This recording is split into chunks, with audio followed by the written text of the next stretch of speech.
Hello viewers, welcome to competitive bytes by Bharat. ఈరోజు మీ ముందుకు ఒక మంచి పోలీస్ నోటిఫికేషన్తో రావడం జరిగింది. ఈ పోలీస్ నోటిఫికేషన్ చూసుకుంటే కనుక మనకు సిఆర్పిఎఫ్లో రిక్రూట్మెంట్ స్టూడెంట్స్ అసిస్టెంట్ కమాండెంట్గా అయితే నోటిఫికేషన్ అఫీషియల్గా రిలీజ్ అయ్యింది. ప్రస్తుతానికి ఇందులో మనకు both female and male candidates apply చేయొచ్చు. ఏజ్ క్రైటీరియా చూసుకుంటే 18 to 35 years లోపు ఉంటే సరిపోతుందని వాళ్ళు క్లియర్గా మెన్షన్ చేయడం జరిగింది. అలాగే నెంబర్ ఆఫ్ పొజిషన్స్ కూడా మనకు చాలా బాగానే రిలీజ్ చేశారు. సో మన ఛానల్కి ఫస్ట్ టైం వచ్చిన చూస్తుంటే ఇంకా ఛానల్ని సబ్స్క్రైబ్ చేసుకోమంటే వెంటనే ఛానల్ సబ్స్క్రైబ్ చేసుకోండి. అలాగే వీడియోని లైక్ చేయండి స్టూడెంట్స్. ఇంత మంచి వాల్యుబుల్ ఇన్ఫర్మేషన్ షేర్ చేస్తున్నందుకు మీ చిన్న లైక్ చేసి ఎంకరేజ్ చేస్తే మాకు చాలా ఎంకరేజింగ్గా ఉంటుంది. ఇంకా రాబోయే రోజుల్లో ఇంకా మంచి మంచి వీడియోస్ మీ ముందుకు రావడం జరుగుతుంది స్టూడెంట్స్.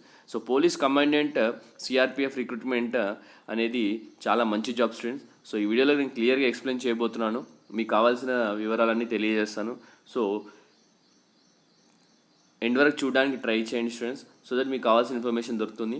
అలాగే ఈ వీడియోని మీ ఫ్రెండ్స్ అందరికీ షేర్ చేయడానికి కూడా ట్రై చేయండి. Let us get in to the actual video students. ఇక్కడ చూసుకుంటే కనుక మన అఫీషియల్ నోటిఫికేషన్ ఇది assistant commandant civil engineer CRPF examination 2021 అనేది క్లియర్గా మెన్షన్ చేశారు. And opening date of application వచ్చేసి మనకు 30/6/2021. సో ఇంకా మనకు ఓపెన్ అవ్వలేదు అప్లికేషన్. ముందుగానే మీకైతే ఇన్ఫర్మేషన్ పాస్ చేస్తున్నాం మీరు రెడీగా ఉండడానికి. అండ్ క్లోజింగ్ డేట్ వచ్చేసి నెక్స్ట్ మంత్ 29th వరకు అయితే టైం ఇవ్వడం జరిగింది. One month time students almost. So date of written examination వచ్చేసి టు బి నోటిఫైడ్ లేటర్ అని చెప్తున్నారు. సో ఇప్పుడైతే ఇన్ఫార్మ్ చేయరు, తర్వాత చెప్తామనేది క్లియర్గా వీళ్ళు చెప్పడం జరిగింది స్టూడెంట్స్. సో ఇది వచ్చేసి central reserve police force will conduct an open examination for recruitment for the post of assistant commandant civil engineer అని అయితే క్లియర్గా వీళ్ళు మెన్షన్ చేయడం జరిగింది స్టూడెంట్స్. మనం చూసుకుంటే ఇది వచ్చేసి మినిస్ట్రీ ఆఫ్ హోమ్ అఫేర్స్ అనే వాళ్ళు కండక్ట్ చేయడం జరుగుతుంది స్టూడెంట్స్. మనకు చూసుకుంటే అఫీషియల్గా నోటిఫికేషన్లో మనకు సివిల్ ఇంజనీర్ కావాలని అయితే చెప్పడం జరిగింది స్టూడెంట్స్ మెయిన్గా. సో మనకు కేటగిరీ వైజ్ చూసుకుంటే post unreserved 13, EWS 2 positions, OBC 6 positions, SC 3 position, ST 1 position, total 25 positions అయితే మనకు వేకెన్సీస్ రిలీజ్ చేయడం జరిగింది స్టూడెంట్స్. ఈ దానికి స్కేల్ ఆఫ్ పే వచ్చేసి 11-10లో ఇవ్వడం జరుగుతుంది. అండ్ స్టార్టింగ్ శాలరీ వచ్చేసి 56,100 బేసిక్ పే ఉండడం జరుగుతుంది. అలాగే 1,77,500 వరకు అయితే ఈ గ్రేడ్లో ఉన్నంత వరకు అక్కడ దాకా మీకు శాలరీ అనేది కొనసాగుతుంది స్టూడెంట్స్. సో నెక్స్ట్ వచ్చేసి మినిమం క్వాలిఫికేషన్ చూసుకుంటే educational qualifications bachelors degree in civil engineering కావాలని అయితే ఇక్కడ క్లియర్గా మెన్షన్ చేయడం జరిగింది ఇక్కడ చూసుకుంటే. సో అలాగే ఏజ్ క్రైటీరియా చూసుకుంటే 18 to 35 years ఉంటే సరిపోతుందని వీళ్ళు ఇక్కడ మెన్షన్ చేయడం జరిగింది స్టూడెంట్స్. సో అలాగే ఇందులో ఈ రిక్రూట్మెంట్కి సంబంధించిన మనకు సిటిజన్షిప్ వచ్చేసి ఇండియా వాళ్ళే అప్లై చేయాలని క్లియర్గా మెన్షన్ చేశారు. అండ్ ఇక్కడ జెండర్ గురించి చూసుకుంటే both female and male candidates can apply అని కూడా చెప్పడం జరిగింది. సో ఆల్రెడీ నేను స్టార్టింగ్లో చెప్పినట్టు చూసుకుంటే అసిస్టెంట్ కమాండెంట్కి బోత్ ఫీమేల్ అండ్ మేల్ కూడా అప్లై చేయాలని క్లియర్గా వాళ్ళు మెన్షన్ చేయడం జరిగింది students. So process of certificate verification వీటన్నిటి గురించి నేను చెప్తాను స్టూడెంట్స్, మీరు వినండి దయచేసి. అలాగే మనం చూసుకుంటే ఇక్కడ దీనికి వచ్చేసి మనకు స్టేజెస్ ఆఫ్ ఎగ్జామినేషన్ కనుక చూసుకుంటే సెలక్షన్ ప్రాసెస్లో స్టేజ్ 1 వచ్చేసి ఫిజికల్ స్టాండర్డ్స్ టెస్ట్ ఉండడం జరుగుతుంది, ఫిజికల్ ఎఫిషియెంట్ టెస్ట్. స్టేజ్ 2 వచ్చేసి రిటర్న్ ఎగ్జామినేషన్ ఉండడం జరుగుతుంది.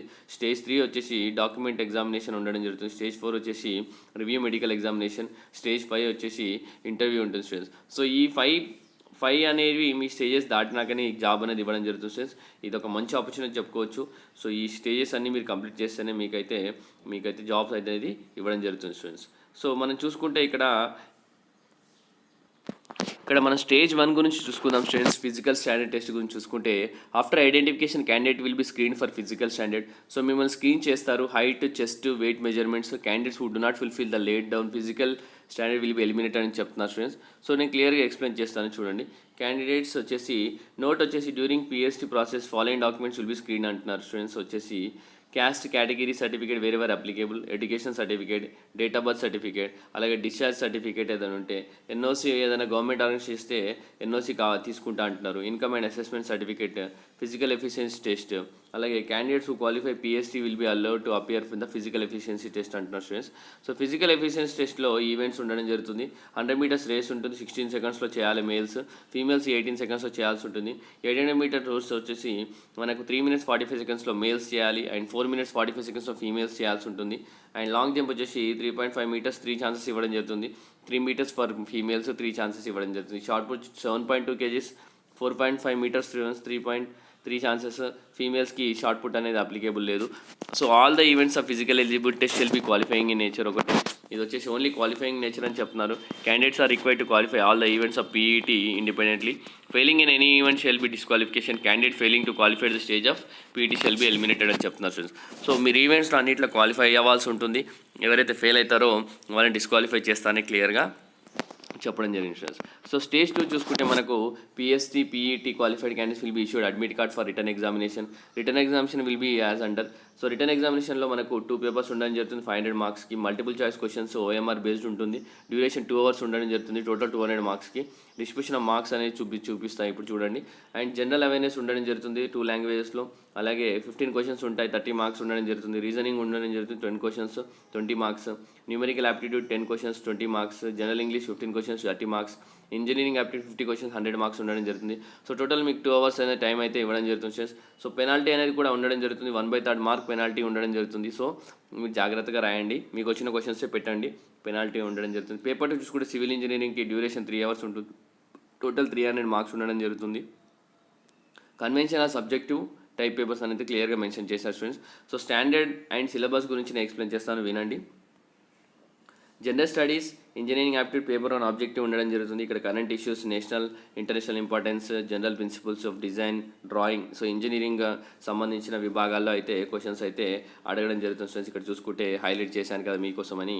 పేపర్ 2 వచ్చేసి కన్వెన్షనల్ సబ్జెక్ట్ టైప్ పేపర్ వచ్చేసి మనకు building materials, solid mechanics, structure analysis, design of steel structures. So ఇలా మీకు వివిధ విభాగాల్లో అయితే క్వశ్చన్స్ అడగడం జరుగుతుంది. Design of concrete machinery, construction practice, fluid mechanics, hydraulic machines. So ఈ ఎవరైతే సివిల్ ఇంజనీరింగ్ చేశారో వాళ్ళందరికీ తెలిసే ఉంటుంది. సో ఈ సిలబస్ ఒకసారి మీరు చూసుకొని జాగ్రత్తగా పేపర్ 1 పేపర్ 2 300 మార్క్స్కి అయితే ఉండడం జరుగుతుంది. వచ్చేసి మనకు ఇంగ్లీష్లో ఉండడం జరుగుతుంది టెస్ట్, అలాగే హిందీ కూడా ఉండడం జరుగుతుంది. సో స్టేజ్ 3 వచ్చేసి డాక్యుమెంట్ ఎగ్జామినేషన్ స్టూడెంట్స్ చూసుకుంటే ఒరిజినల్ టెస్టిమోనియల్స్ తీసుకొని రావాల్సి ఉంటుంది. మీరు వచ్చేసి ఎడ్యుకేషనల్ సర్టిఫికేట్, 10th క్లాస్ మెట్రికులేషన్తో పాటు మీరు డేట్ ఆఫ్ బర్త్ సర్టిఫికేట్ ఉంటే date of birth certificate, so 10th class సర్టిఫికేట్లో ఉంటే సరిపోతుంది. అలాగే 10+2 ఈక్వలెంట్ బోర్డ్ ఇంటర్మీడియట్ సంబంధించిన certificates originals, bachelors degree civil engineering వచ్చిన ఒరిజినల్ సర్టిఫికేట్, ప్రొవిజనల్ సర్టిఫికేట్, అలాగే దాంతోపాటు క్యాస్ట్ సర్టిఫికేట్ కూడా తీసుకురావాలి ఫ్రెండ్స్. డిశ్చార్జ్ సర్టిఫికేట్ ఏదైనా ఉంటే ఎన్ఓసి తీసుకురండి. 4 పాస్పోర్ట్ సైజ్ ఫొటోస్ కూడా కావాలి రీసెంట్వి. ఒరిజినల్ సర్టిఫికేట్స్తో పాటు candidates will also bring there photo copy అనమాట. ప్రతి ఒక్క కాపీ ఒక ఫోటో కాపీ తీసి దాని మీద సంతకాలు పెట్టి తీసుకురండి. Certificate from the district magistrate claiming the relaxation in age para 3 అని కూడా క్లియర్గా చెప్పడం జరిగింది ఫ్రెండ్స్. సో మెడికల్ ఎగ్జామినేషన్ ఉండడం జరుగుతుంది. నెక్స్ట్ మెడికల్ ఎగ్జామినేషన్ వచ్చేసి రిటర్న్ ఎగ్జామినేషన్ క్వాలిఫై అయిన వాళ్ళకి మెడికల్ ఎగ్జామినేషన్ పెట్టడం జరుగుతుంది. మెడికల్ స్టాండర్డ్స్ చూసుకుంటే ఐసెట్ వచ్చేసి visual standards candidates will be as under.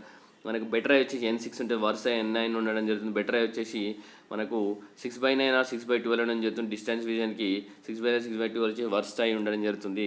మనకి ఇక్కడ క్లియర్గా చెప్పడం జరిగింది. రిఫ్రాక్షన్ గురించి కూడా చూడండి ఒకసారి. అలాగే షుడ్ నాట్ కాలర్ బ్లైండ్ అని చెప్పున్నారు. ఆ రిమార్క్స్ వచ్చేసి ఇక్కడ కూడా ఇవ్వడం జరిగింది ఫ్రెండ్స్ చూసుకుంటే. So candidate should not have నాక్ నీ అని కూడా క్లియర్గా చెప్తున్నారు friends. Exam candidates who have qualified written examination will be put and detail medical examination అని కూడా క్లియర్గా వీళ్ళు చెప్తున్నారు ఫ్రెండ్స్. ఓకే, స్టేజ్ 4 వచ్చేసి review medical examination. If candidate is declared unfit in medical examination, grounds for rejection fitness will be communicated to the candidate by doctor duly countersigned by PO of the recruitment board అని క్లియర్గా చెప్పడం జరిగింది students. The candidate if not satisfied with the findings of the doctor can submit appeal for the review medical అని కూడా క్లియర్గా చెప్పడం జరిగింది students. Next వచ్చేసి interview personality test. Interview personality test వచ్చేసి 100 మార్క్స్ ఉండడం జరుగుతుంది. Candidates who are declared in fit in DME, RME will be called for interview personality test by CRPF. The breakup of 100 marks for the knowledge personality test వచ్చి knowledge professional subject వచ్చి 40 marks ఉండడం జరుగుతుంది. Professional related work experience వచ్చి 15 marks అయితే ఉండడం జరుగుతుంది students. So ఇక్కడ PSUs companies nos indentation marks from 6 months to 1 year experience but is 6 marks total ఇన్ని మార్క్స్ అయితే ఇవ్వడం జరుగుతుంది, 15 మార్క్స్. సో పర్సనాలిటీ అండ్ అపిరెన్స్కి 30 మార్క్స్ ఇవ్వడం జరుగుతుంది. జనరల్ అవేర్నెస్కి 10 మార్క్స్ ఇవ్వడం జరుగుతుంది. Extra characters 10 marks, total 100 marks అయితే ఇవ్వడం జరుగుతుంది స్టూడెంట్స్. సో ఫైనల్గా మీ రిక్రూట్మెంట్ అయితే కంప్లీట్ అయిపోవడం జరుగుతుంది. మెడికల్ గైడ్లైన్స్ ఫర్ రిక్రూట్మెంట్ కూడా ఇక్కడ క్లియర్గా ఇచ్చారు, ఒకసారి చూసుకోండి. అపెండిక్స్ 2లో మీకు మెడికల్ గైడ్లైన్స్ ఎలా ఇచ్చారు చూడండి. మీకు టాటూ అనేది ఉండకూడదు స్టూడెంట్స్. టాటూయింగ్ అనేది practice of engraving tattooing in India is prevalent since time immemorial but అది limited to depict the name of a religious figure invariably on the inner aspect of forearm, usually on left side. On the other hand, the present young generation is considerably under the influence of Western culture, and thus the number of potential recruits bearing skin art get grown enormously over the years, which is not only distasteful but distract from the good as display అని చెప్తున్నారు. So టాటిక్ సంబంధించింది ఒకసారి చూసుకోండి students మీరు. So ఇది recruitment notification. So application fill up చేశాక మీరు application అనేది మీరు పంపించాల్సి ఉంటుంది స్టూడెంట్స్. చూసుకో అప్లికేషన్ ఫామ్ వచ్చేసి ఇక్కడ ఇవ్వడం జరిగింది. ఈ అప్లికేషన్ ఫామ్ని మొత్తం పాస్పోర్ట్ సైజ్ ఫోటో పెట్టేసేసి మొత్తం అప్లికేషన్ ఫిల్అప్ చేయండి స్టూడెంట్స్. సో సంతకాలు పెట్టేసేసి డిక్లరేషన్ కూడా ఒకటి అడిగారు ఇక్కడ. ఈ డిక్లరేషన్ కూడా ఫిల్అప్ చేసేసి ఇక్కడ కూడా ఇంకొక సంతకం ఉంది. ఆ డిక్లరేషన్తో పాటు క్యాస్ట్ సర్టిఫికేట్ ఇలాంటివి అన్ని సర్టిఫికేట్స్ కూడా ప్రొడ్యూస్ చేయాల్సి ఉంటుంది స్టూడెంట్స్. సో మీరు ఆఫ్లైన్లో అప్లై చేయాల్సి ఉంటుంది. క్లియర్గా signature of the OBC candidate. So ఆఫ్లైన్లో అప్లై చేసి ఇచ్చిన అడ్రస్కి అయితే పంపించాల్సి ఉంటుంది స్టూడెంట్స్. చూసుకోండి ఇక్కడ ఒకసారి. ఇక్కడ నో అబ్జెక్షన్ సర్టిఫికేట్ కూడా ఇవ్వడం జరిగింది నెక్స్ట్ ఈలో ఎఫ్లో. సో మీకు కావాల్సిన డాక్యుమెంట్స్ అన్నీ ఈ పీడిఎఫ్ ఫైల్లోనే ఉన్నాయి స్టూడెంట్స్. సో అన్ని ప్రింట్అవుట్ తీసుకొని ఒకసారి చూసుకొని అన్నీ పూర్తిగా ఫిల్అప్ చేసి మీరు దయచేసి వాళ్ళు అడిగిన అడ్రస్కి అయితే పంపించండి స్టూడెంట్స్. సో పంపించినట్టయితే మిమ్మల్ని లాస్ట్ డేట్ వరకు నెక్స్ట్ మంత్ లాస్ట్ డేట్ వరకు టైం ఉండడం జరిగింది స్టూడెంట్స్. మీకు ఒక మంచి ఆపర్చునిటీ చెప్పుకోవచ్చు. సో ఈరోజు మనకు మంచి ఆపర్చునిటీ స్టూడెంట్స్. మనకు అసిస్టెంట్ కమాండెంట్ సిఆర్పిఎఫ్లో 25 పొజిషన్ అంటే మామూలు విషయం కాదు. సో మనకు బీటెక్ చేసి సివిల్ ఇంజనీరింగ్ చేసిన వాళ్ళకైతే మంచి ఆపర్చునిటీ చెప్పుకోవచ్చు. సో ఈ వీడియోని మ్యాక్సిమం షేర్ చేయడానికి ట్రై చేయండి మీ ఫ్రెండ్స్ అందరికీ. అలాగే ఎవరైతే ఇంట్రెస్ట్ ఉన్నారో వాళ్ళు కూడా అప్లై చేయడానికి ట్రై చేయండి. ఇంకా మన ఛానల్ సబ్స్క్రైబ్ చేసుకునే వాళ్ళు వెంటనే ఛానల్ సబ్స్క్రైబ్ చేసుకోండి. అలాగే ఛానల్ని లైక్ చేసి ఎంకరేజ్ చేయండి students. Thank you for watching the video students. Have a great day.